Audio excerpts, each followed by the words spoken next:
Hello. Nightmare horror story YouTube channel पर आपका स्वागत है। भूत प्रेत की सच्ची डरावनी कहानियाँ सुनने के लिए हमारे चैनल को सब्सक्राइब करें और पास ही बेल आइकन को दबाकर नोटिफिकेशन ऑन कर लें।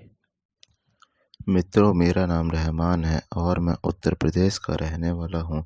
आज मैं आपको मेरे मित्र के साथ घटी एक सच्ची घटना पेश करने जा रहा हूँ।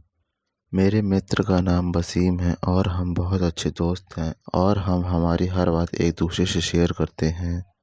जब हम कॉलेज में आए थे तब उसकी सगाई हो गई थी। वो उसकी मंगेतर थी जिसका नाम रेशमा था, से बहुत प्यार करता था और दोनों रात भर मोबाइल पर बात करते रहते थे। एक दिन की बात है, उसने मुझे बताया कि वो उसकी मंगेतर से रात को बात कर रहा था। वसीम ने उसकी मंगेतर को मिलने के लिए बोला तो उसकी मंगेतर बदली हुई आवाज़ में बोली, तू ज़्यादा मत बोल वरना तेरे को दफन कर दूंगी। वसीम एक बार तो ये सुनकर चौंक गया, फिर सोचा शायद मजाक कर रही होगी। फिर वसीम भी उसको मजाक में बोला, क्या कर लेगी तू मेरा, देखते हैं। तो फिर वो बोली, आज रात देख तेरे साथ क्या होता। यह कहकर उसने मोबाइल रख दिया। अगली सुबह जब वसीम मुझसे मिलने आया तो वो अपनी आप बीती बताने लगा। उसने मुझे रात को फ़ोन वाली बात बताई और उस रात जो हुआ वो बताया। उसने बताया कि रात को 2-3 बजे के आसपास अचानक उसकी नींद खुली और उसके सामने एक सफ़ेद लंबी दाढ़ी वाला आदमी बैठा था।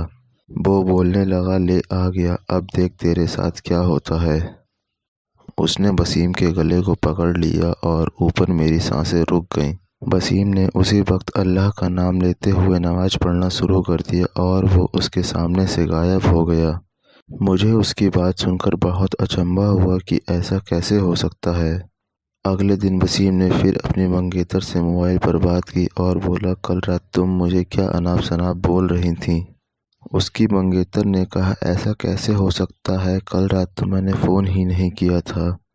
ये सुनकर वसीम के रोंगटे खड़े हो गए और उसने तुरंत फ़ोन काट दिया। वसीम ने उसी वक्त मुझे फ़ोन किया कि उसकी मंगेतर की तबीयत ख़राब है और कल उसके घर पर चलना है। अगले दिन वसीम और मैं तैयार होकर उसकी मंगेतर के घर गए।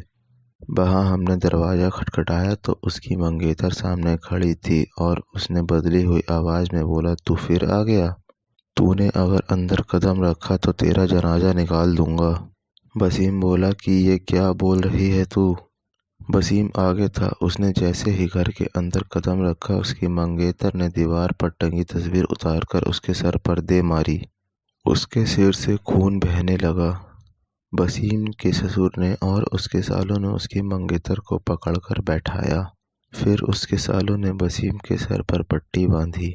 रेशमा के दादाजी ने बताया कि रेशमा को जिन का साया लग गया है। इस बात पर वसीम के ससुर ने उन्हें अपना मुंह बंद रखने को कहा। थोड़ी देर रुककर हम वहां से अस्पताल जाकर ढंग से पट्टी करवाई। उसके अगले दिन वसीम का फ़ोन आया कि रेशमा की तबीयत बहुत ख़राब है और वो अस्पताल में भर्ती है। वसीम ने बाइक निकाली और हम दोनों जल्दी अस्पताल पहुँचे।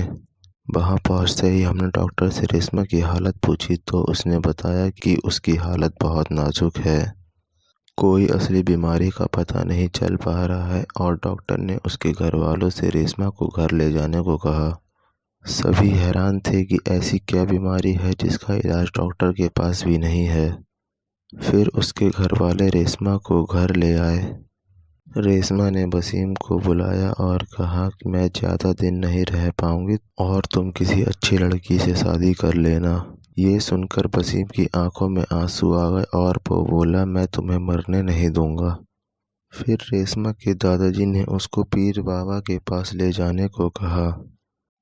हम उसको पीर बाबा के पास ले गए और पीर बाबा ने बताया कि इसको एक बुरे जिन ने जकड़ लिया है जिसकी वजह से वो इसके शरीर को नुकसान पहुंचा रहा है। अब बहुत देर हो गई है। पीर बाबा ने बताया कि इसका एक ही इलाज है, यहाँ से 80 किलोमीटर दूर एक दरगाह है, वहाँ इसका इलाज हो सकता है। और बाबा ने बताया इसके साथ वही इंसान जाएगा जिसे वो सबसे ज़्यादा चाहती है। वसीम ने कहा, मैं चला जाऊँगा, मुझे बाइक चलानी भी आती है। रात के 3 बजे वसीम और रेशमा दोनों बाइक पर निकल पड़े, लेकिन आधे घंटे बाद किसी का फ़ोन आया कि वसीम और रेशमा एक्सीडेंट में मारे गए। ये सुनकर मेरा रो रो कर बुरा हाल हो गया। मेरा करीबी दोस्त अब इस दुनिया में नहीं रहा।